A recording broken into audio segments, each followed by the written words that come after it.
Hey everybody, this is Anthony with A.W.O Comics again, coming back to you with another top 10 video. Top 10 covers that we own this week. Our favorite comic covers that we actually have possession of. And some, for me, it was a difficult choice because I had showed a bunch of stuff that we had possession of. So I tried to change my 5 up. I think Will did too. Will's got some that he liked in his favorite covers. Willie, we're going to start our cover bonanza right after this. Woo!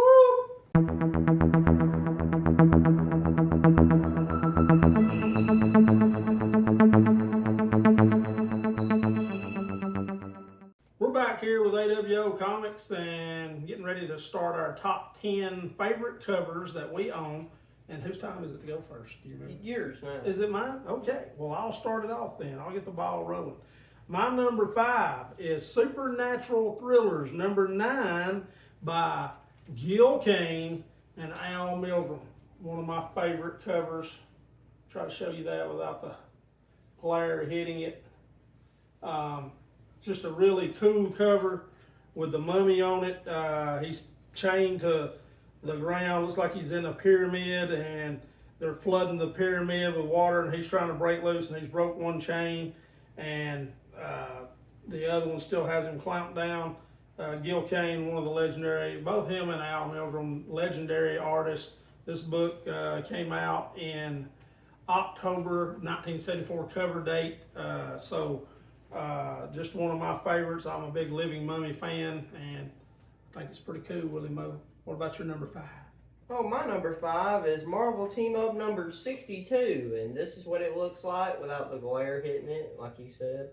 But I like this cover because it's got Miss Marvel and Spider-Man teaming up, which you don't really see that much often, and it's got Super Skrull in it, which I think's a good villain that doesn't get used a whole lot. Mm-hmm. And I like this cover because it came out in July 1977 and was written by John Bryan. And 1977, if you didn't know, was my favorite year of comics. I did not know that. Yeah. Is there any particular reason why? I feel like the good comics came out that year, Okay. in my opinion. Well, I lived it, Big Daddy. I know you did. I know you did. Which just means I'm old. All right, so my number 4 is Werewolf by Night, number 18. Anybody that knows me knows I'm a huge Werewolf by Night fan. I remember this cover when I was a kid being just one of my favorite covers. You got Werewolf versus Werewolf. We got the Purple Werewolf versus Jack Ryder's Werewolf. And it's War of the Werewolves is the cover title. This book also artwork by Gil Kane. It seemed like this guy was involved in a lot of great art covers, and Ron Wilson, I think, did the pencils on it with a cover date of June 1974. And believe it or not, that's my only Werewolf by Night cover in my top 5, which is unbelievable because I could name so many of them that I like, but my top 3, you'll see why. All right. Well, my number 4 is Marvel Team Up number 3, which we have graded here at A.W.O Comics headquarters. That's 6.0. And I like this book because it's got my favorite vampire and Morbius, of course. And it's got my favorite Team Up Spider-Man and Human Torch. But I like this comic because it basically signifies that Spider-Man and Human Torch are teaming up again. And it's the number 3 cover of Marvel Team Ups. And this book came out in April 1972 and was written by Ross Andrew. Andrew. Is that how you say it? No. Artist work, cover work, whatever. But actually, a little more about that book. That is actually the 3rd appearance of Morbius. Really? 3rd appearance. I didn't know that myself. Mm-hmm. Yep. You learn something new every day. All right. What's your next one? Well, my number 3 is a classic that I'm sure is on a lot of people's favorites list, especially by the way this book sells, but it's Amazing Spider-Man number 300, and we have an awesome edition of this. I actually probably need to send this in and get it graded, but I'm just not a big slab guy. But Amazing Spider-Man 300, ours is a newsstand edition. First appearance of Venom. And 3rd cover artwork on Spider-Man by Todd McFarlane. That's early Todd McFarlane. This cover is iconic. this book just keeps going up, and just one of my favorites. It hasn't always been, but as time has rolled on, it's really become one of my favorites. Just big Spider-Man 300 fan, buddy. Well, mine, the next one is going to be a new one no one probably knows about unless you like the Spider-Man series or Spider-Verse. But my favorite Spider variant, if you guys want to know any info about me, the William O. War, is my favorite Spider-Man variant is Spider-Punk, which this is Spider-Punk #1, came out in 2022, April, and it was written by Justin Mason. Drone.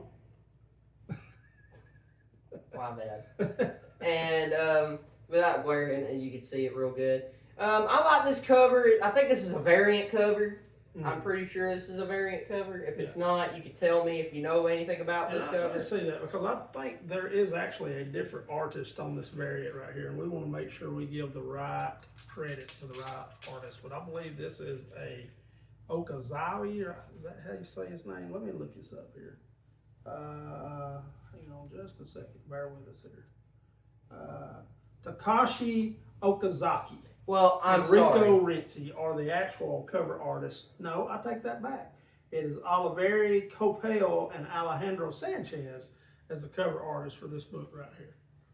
Okay, but who writ the original Spider-Punk was Justin Mason. Okay, no. So I figured that would have been the artist. I apologize for biggie on that.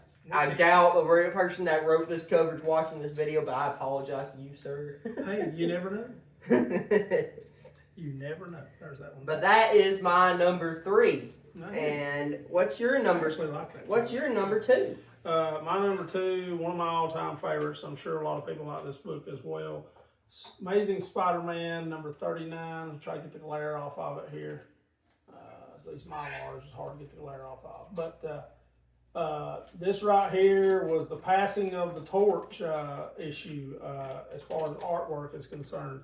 Because for the first 38 issues, we had Steve Ditko, the great Steve Ditko, doing a ton of Spider-Man work on the early Spider-Man stuff, including Amazing Fantasy #15, and one of the co-creators. And once 39 got here, you had a young artist by the name of John Romita, and he started working. This is his first work on Spider-Man, and he just started drawing Spider-Man in a much more mature way. The book just seemed like it was more grown up with John Romita's artwork, even though I love Steve Ditko's artwork too, don't get me wrong. But this cover is just a classic, and it's also the first Green Goblin discovers Peter is Spider-Man, and we find out who Green Goblin is as well. So it's just a milestone issue and just a great book, and I'm proud that we've got this book in our collection. All right, well, my number 2, which will be shocking if it's not number 1, which you'll see why my number 1 is number 1, but Amazing Spider-Man #252, and graded here at A.W.O Comics again. This book was a homage to the first ever Amazing Spider-Man, and I like it because it's the black suit. If you could see the black suit, if you should know about this cover. But I like this cover because it's basically, like I just said, homage to the first ever Amazing Spider-Man.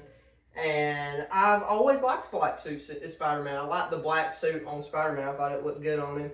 And this came out in June 1984 by Ron Friends. I remember buying that book at a comic shop when I was a kid, and it being the first black suit, and we had heard all about the new suit of Spider-Man and rumors about it and stuff. And that one actually came out before Secret Wars 8, so we were kind of left in the dark of how he got that suit, and it being an alien and everything. And we knew that we was going to get there if you were doing the Secret Wars, and I was buying Secret Wars every month too. So a lot of good memories with that book for sure.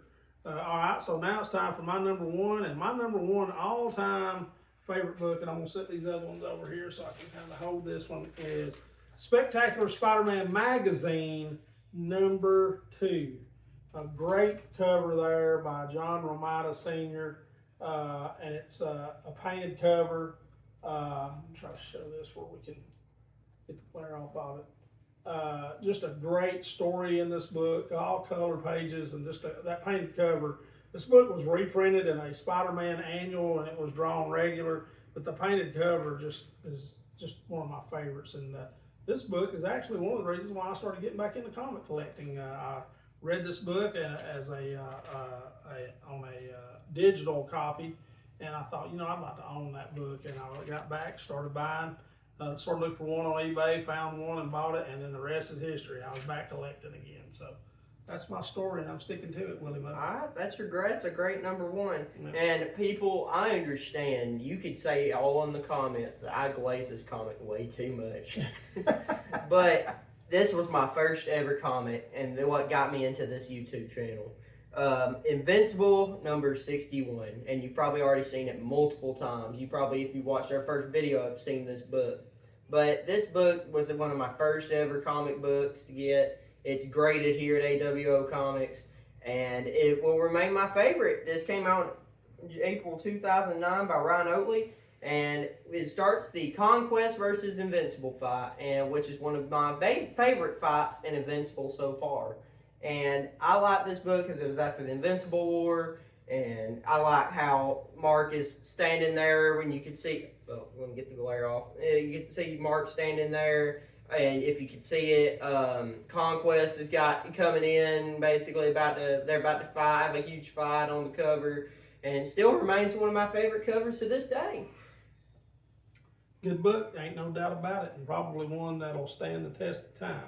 Well, that's our top 10 for this week, folks, and we hope you enjoyed it. And I would like to say before we head on out of here is that today is the last day my oldest son here is going to be 17 years old. He turns 18 years old tomorrow, and I just want everybody to know how proud I am of him. He's a great student, does good at school, he works hard, he's a good, hard-working kid. And he's a good Christian kid too, which means a whole lot to me. And without getting all too mushy on you, I just want to wish you a happy birthday and tell you I love you, son. Thank you, and I love you too. All right, guys. We will see y'all next time on A.W.O Comics. And don't forget, always, what is it? Go Dogs. Go Dogs. And if you want to watch more videos about Willie Mo Lord, there will be more videos. If you want more, I don't care. We'll see y'all next time.